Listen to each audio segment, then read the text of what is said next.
রাত বাড়ার সাথে সাথে তেজগাঁও গরুর হাটে বেড়েছে ক্রেতার সমাগম। সেখানে আছেন সহকর্মী মাহমুদুল হাসান নাজিম। বিস্তারিত জানতে আমরা সরাসরি যুক্ত হচ্ছি নাজিমের সাথে। নাজিম, কেমন বিক্রি হচ্ছে কোরবানির পশু, দাম কেমন দেখছেন, ক্রেতা বিক্রেতারা কি বলছেন সেসব বিষয়ে জানাবেন।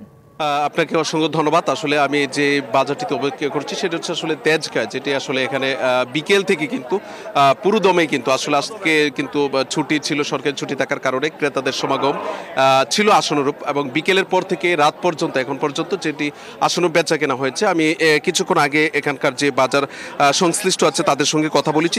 তারা যেটি জানিয়েছেন যে আসলে এখানে যে সবচেয়ে বড় যে ছোট এবং মাঝারি ধরনের গরুর চাহিদাটা রয়েছে বেশি, এবং সেখানে কিছুটা বিক্রেতা ক্রেতা তাদের মধ্যে একটা বনিবনার ব্যাপার আছে। তারা আসলে যারা ক্রেতা তারা বলছেন যে একটু গরুর উপস্থিতিটা একটু কম ছিল, যার কারণে কিন্তু তাদের চাহিদাটা একটু বেশি। আর সেই তুলনামূলক আসলে বিক্রেতারা যারা, তারা যদি তাদের সঙ্গে আর্থিক ভাবে হিসাব নিকেশ দর কষাকষি মিলে যাচ্ছে তখনই কিন্তু তারা কিনছে। তো আমি এই মুহূর্তে একজন ব্যাপারীর সঙ্গে কথা বলার চেষ্টা করবো, জানার চেষ্টা করবো আপনি এরপর কোথা থেকে আসছেন এবং কতটি গরু নিয়ে আসছেন এবং কেমন বেচা কেনা হয়েছে।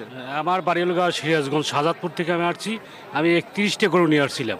তো 31টা গরুর মধ্যে মোটামুটি 20টা গরু বুধবারে সেল দিয়েছিলাম। বুধবারে সেল দেওয়ার কারণে আমার আজকে কেমন বেচা কেনা হয়েছে। আজকে এলাকা বাজার সর্বোচ্চ ভালো।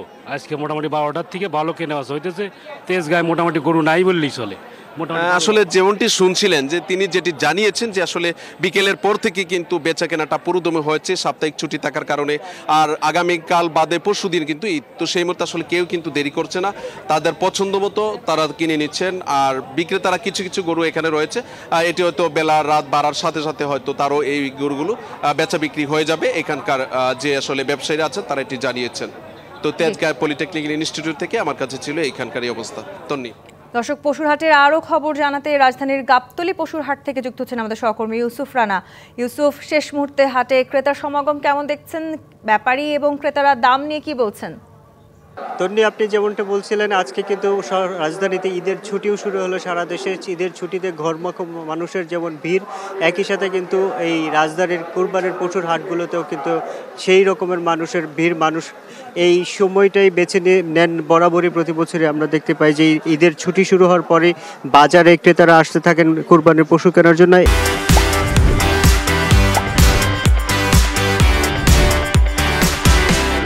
আজকেও কিন্তু তার ব্যতিক্রম হয়নি। আমরা দেখেছি যে সন্ধ্যার পর বিশেষ করে কুরবানির পশুর হাটের এই গাবতলীর হাটে ক্রেতার সমাগম বাড়তে থাকে।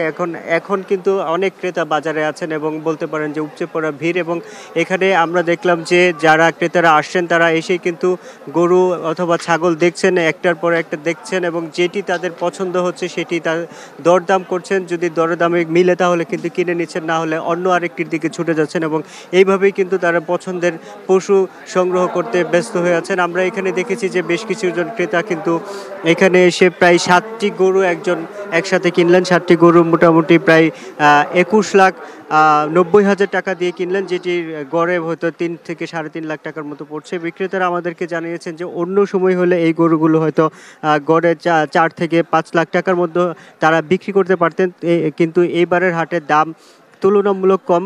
ক্রেতা এবং বিক্রেতাদের সাথে কথা বলে আমরা যেটি বুঝতে পেরেছি যে এবার ক্রেতারাও খুব বেশি যে লাভ করতে পারছে সেটি নাকি, এবং বিক্রেতারাও খুব বেশি লাভ করতে পারছে না। উভয় একটা উইন সিচুয়েশনের মধ্যে কিন্তু এবার বেচা কেনা চলছে। এবং আমরা দেখেছি যে হাসিলগড়, সেখানেও কিন্তু ক্রেতাদের অনেক লম্বা ভিড়। তারা কিন্তু হাসিলে কিন্তু নিজেদের গরু কেনার পর নির্ধারিত হাসিল দিয়ে গরুটি নিজের বাড়িতে নিয়ে যাচ্ছেন কুরবানি দেওয়ার জন্য। তন্নি, এই ছিল আমার কাছে থাকা এখানকার সর্বশেষ খবর। ধন্যবাদ আপনাকে ইউসুফ। দর্শক, আমাদের সহকর্মীরা যুক্ত হয়েছিলেন রাজধানীর পশুর হাটের খবর জানাতে।